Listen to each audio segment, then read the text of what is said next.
დარღვევა დაფიქსირდა ქობულეთის მუნიციპალიტეტში. სოფელ გორგაძეებში განთავსებულ 47 უბანზე ულტრაისფერი ფარნის ნაცვლად ჩვეულებრივ ფანას იყენებდნენ. ეს კი მარკირების სითხეს ვეღარ აფიქსირებდა. დარღვევა მას შემდეგ აღმოიფხვრა, რაც ქართული ოცნებიდან უბანზე 91 ოლქის წარმომადგენლები მივიდნენ. ნახეთაბა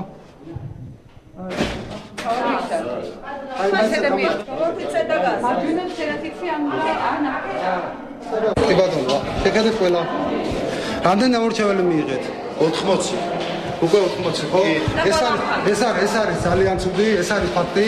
თუნდაც абსოლუტურად ეს ფანარი არ არის, რომელიც ულტრაისფერის ფანარი არ არის და რომელიც არავინ არ შემოსულა მეორე პიროვნება ესეთი განმეორებით რომ ეს არ არის.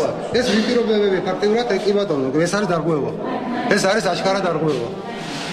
აბა აი რა ფანარია. ეს არის ჩვეულებრივი ფანარი, აქ უნდა გსწოდნოდა თქვენ, ეს არის ჩვეულებრივი ფანარი, რომელიც შეიძლება გაინახოს რა. ან რაღაცა, ეს არის მისფამის ხოლეჭკინის ფანები. ეს ფანარი ვიმოგიდან აქ მეორე. საალქო.